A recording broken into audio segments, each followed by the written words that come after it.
ಮುಂಜಾನೆ ಮಾತಿಗೆ ಎಲ್ಲರಿಗೂ ಶುಭೋದಯ. ಇಂದಿನ ವಿಷಯ ದುಃಖದ ಬೀಜ. ಜೀವನದಲ್ಲಿ ನನಗೆ ಎಲ್ಲಿ ಸೋಲಾಯಿತು, ನಾನು ಗೆಲುವಿನ ಜೀವನವನ್ನು ಕಟ್ಟಿಕೊಳ್ಳುವುದು ಹೇಗೆ ಎಂದು ವಿಚಾರ ಮಾಡುವುದಕ್ಕೆ ಸ್ವ ಅಧ್ಯಾಯ ಎಂದು ಕರೆಯುತ್ತಾರೆ.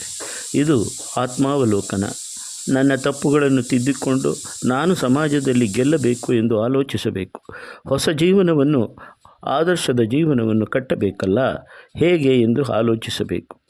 ಮನುಷ್ಯನಿಗೆ ಮುಕ್ತಿ ಬೇಕು. ಮುಕ್ತಿ ಎಂದರೆ ಆನಂದದಿಂದ ಇರುವುದು ಅಷ್ಟೇ. ಅದೇ ಜೀವನ್ಮುಕ್ತಿ ಅವಸ್ಥೆ. ಅಳುತ್ತಾ ಇದ್ದರೆ ಅದೇ ನರಕ. ಮನುಷ್ಯ ಆನಂದದಿಂದ ಬದುಕಲು ಏನು ಮಾಡಬೇಕು ಎಂದು ನಿಜಗುಣರು ಹೇಳಿದರು. ನಮ್ಮ ಇಡೀ ಆಯುಷ್ಯ ಸಂತೋಷದಿಂದ ಇರಬೇಕು ಎಂದು ವಿಚಾರ ಮಾಡಬೇಕು. ಈ ದಿನ ಹೇಗೆ ಸಂತೋಷವಾಗಿರಬೇಕು ಎಂದು ವಿಚಾರ ಮಾಡೋ ಸಾಕು. ನಾಳೆ ಎನ್ನುವುದು ಇದ್ದರೆ ಆಮೇಲೆ ಅದರ ಬಗ್ಗೆ ವಿಚಾರ ಮಾಡಬಹುದಂತೆ ಎಂದರು. ಅವರು ರಾತ್ರಿ ಮಲಗಿ ಕಣ್ಣು ಮುಚ್ಚಿದವರೆಲ್ಲ ಬೆಳಿಗ್ಗೆ ಕಣ್ಣು ತೆರೆದಿಲ್ಲ ಎನ್ನುವುದು ನೆನಪಿರಲಿ. ದಿನ ಸಂತೋಷವಾಗಿದ್ದರೆ ಆಯುಷ್ಯ ಪೂರ್ಣ ಸಂತೋಷವಾಗಿರಬಹುದು. ಅದಕ್ಕೆ ನಮಗೆ ಸಿಕ್ಕ ಈ ದಿನ ಸಂತೋಷವಾಗಿರಲು ಪ್ರಯತ್ನಿಸು. ಈ ದಿನ ದುಃಖ ಇದ್ದು ನಾಳೆ ಸಂತೋಷವಾಗಿರಬೇಕು ಎಂದರೆ ಸಾಧ್ಯವಿಲ್ಲ.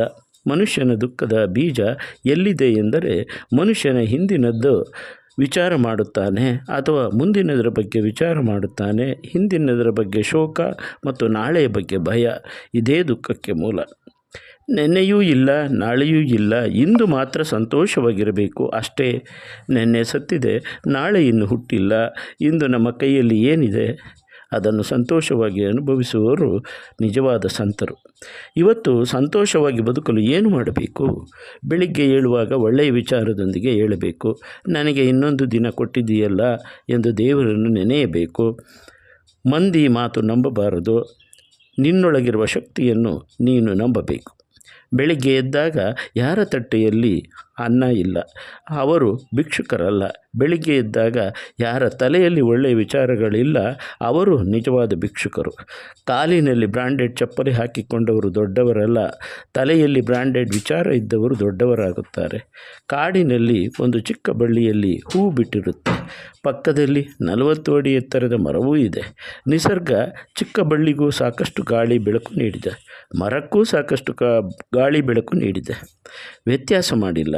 ಅದಕ್ಕೆ ಬಳ್ಳಿ ನೀನು ಯಾವುದೇ ತಾರತಮ್ಯ ಮಾಡಿಲ್ಲ, ಅದಕ್ಕಾಗಿ ನನ್ನ ಹೃದಯವನ್ನೇ ಹೂವಾಗಿ ನಿನಗೆ ಅರ್ಪಿಸುತ್ತೇನೆ ಎಂದು ಹೇಳುತ್ತೆ. ಅದಕ್ಕೆ ಮನುಷ್ಯನಿಗೂ ಕೃತಜ್ಞತೆ ಇರಬೇಕು. ತಂದೆ ತಾಯಿ ಬಗ್ಗೆ, ಗುರುಗಳ ಬಗ್ಗೆ, ಸ್ನೇಹಿತರ ಬಗ್ಗೆ ಗೌರವ ಭಾವನೆ ಇರಬೇಕು. ಎಲ್ಲದಕ್ಕೂ ಋಣರೂಪನಾಗಿ ಮನುಷ್ಯ ಬದುಕಬೇಕು. ನಮ್ಮ ಬದುಕಿಗೆ ನೆರವಾದವರನ್ನು ನಾವು ನೆನೆಯಬೇಕು, ಮರೆಯಬಾರದು. ಅದೇ ನಿಜವಾದಂತಹ ಸಂತೋಷ ಎನ್ನುವುದು ಇಂದಿನ ಮುಂಜಾನೆ ಮಾತಿನ ವಿಶೇಷ. ಕೇಳಿಸಿ ಸಮಾನ ಮನಸ್ಕರಿಗೆ ಇದನ್ನು ಕಳಿಸಿ. ನಮಸ್ತೆ. ನಾನು ನಿಮ್ಮ ಶ್ರೀಕಂಠೇಶ್, ಪರಿಸರ ಪ್ರಿಯ, ಮೈಸೂರು. ಕೇಳಿದ್ದಕ್ಕೆ ಧನ್ಯವಾದಗಳು. ಸಬ್ಸ್ಕ್ರೈಬ್ ಮಾಡಿ, ಶೇರ್ ಮಾಡಿ, ಒಳ್ಳೆಯ ವಿಚಾರಗಳನ್ನು ಎಲ್ಲೆಡೆ ಹರಡಿ. ನಮಸ್ತೆ.